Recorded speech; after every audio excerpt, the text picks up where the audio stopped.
मरहबा collection mall, readymade कपड़ों का भरपूर खजाना। Jeans pant, T shirt, cargo pant, night pant, बच्चे और बच्चियों के लिए अच्छे खूबसूरत और उम्दा ड्रेस। पता याद रखें, जमुर हाई स्कूल मेन रोड, जैतून हजीन मस्जिद के पास।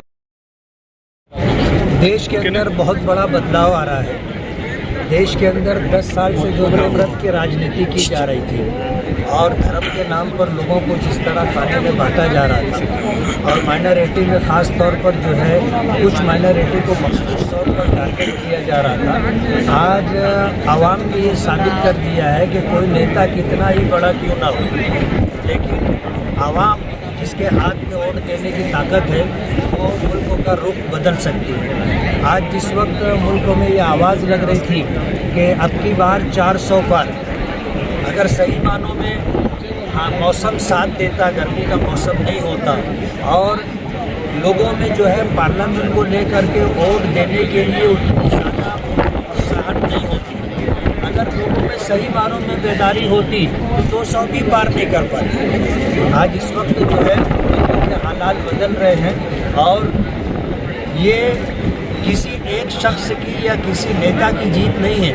बल्कि ये मुल्क में सेकुलर सोच रखने वाले जितने हिंदू, मुस्लिम, सिख, ईसाई हैं, ये सब लोगों की जीत है कि आज मुल्क में 10 साल से जो नफरत पैदा करने की कोशिश की जा रही है उसका खात्मा हो रहा है और आने वाले दिनों में ये सब जो कुछ है वो भी ख़त्म हो जाएगा। सर, महाराष्ट्र के जो चुनाव है उस संदर्भ में क्या कहेंगे? वो जो रिजल्ट हो रहा है महाराष्ट्र में उसके संदर्भ में क्या कहेंगे? नहीं, महाराष्ट्र के अंदर भी यही बात है कि महाराष्ट्र के अंदर जिस तरह नफरत करने वाले लोगों ने तोड़ने की सियासत की थी कि एनसीपी को बांटा था, शिवसेना को तोड़ा था, लेकिन उसके बाद भी महाराष्ट्र के लोगों ने ये साबित कर दिया कि ये सोच गलत है और ये जो कुछ सियासत में किया जा रहा है कि रहती हुकूमत को जो है तोड़ा जाए, गिराया जाए और पार्टियों को तोड़ा जाए और उनको जो है बेवकत और बेकीमत किया जाए, महाराष्ट्र की आवाम ने ये साबित कर दिया है कि बंडखोरी करने वालों को ये हमारे स्टेट पसंद नहीं करती। आप औरंगाबाद में लड़कर हार गए और दुनिया में बिना लड़े जीत गए, क्या कहेंगे?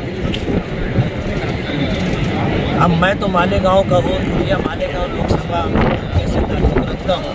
मैं तो ये बात कहूँगा कि जिस वक्त आज से 2009, 2014, 2019 में जो इलेक्शन हुआ था, कुछ ऐसे हालात थे जिसकी वजह से जो है ये सेकुलर उम्मीदवार जीत नहीं सका था। इस वक्त सेकुलर उम्मीदवार को हमने ईद के दिन ही, दूसरे दिन ही हमने ये बात कह दी थी कि आप लड़ो ताई और आप जीत करके आओगे। मुल्क में जो हालात बन रहे हैं, अब पब्लिक के अंदर वोट देने की चाहत है और हमने उस वक्त ये बात कही थी कि हम ताई तुमको 2 लाख से ज़्यादा वोट देंगे और यही वोट आपको जिताएगी।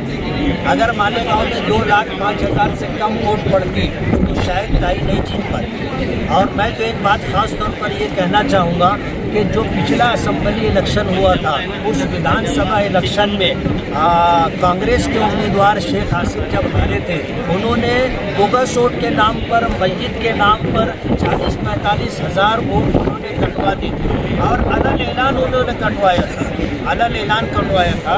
अगर उनमें हमने देखा कि पार्लियामेंट के इलेक्शन के मौके पर वो वोट देने के लिए आ रहे थे और उनका नाम यादी में नहीं था, अगर वो उनकी वोटें कटी नहीं होती तो ये जीत का रेशो और बढ़ जाता, 25,000, 30,000 वोट से हम जीतते इंशाअल्लाह। बीजेपी जो इस वक्त हारने वाले की यही सूरत हाल होती है कि जब वो हारता है तो हार स्वीकार नहीं करता है, हार कबूल नहीं करता है।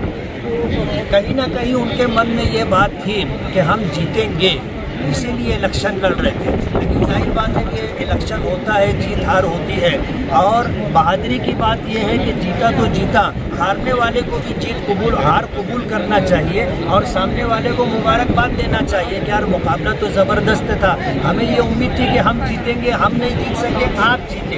इसलिए जीत और हार का फैसला तो होता ही, ऐसा तो नहीं हो सकता कि मुकाबले में 10 लोग हो और 10 के 10 लोग जीत जाएँ।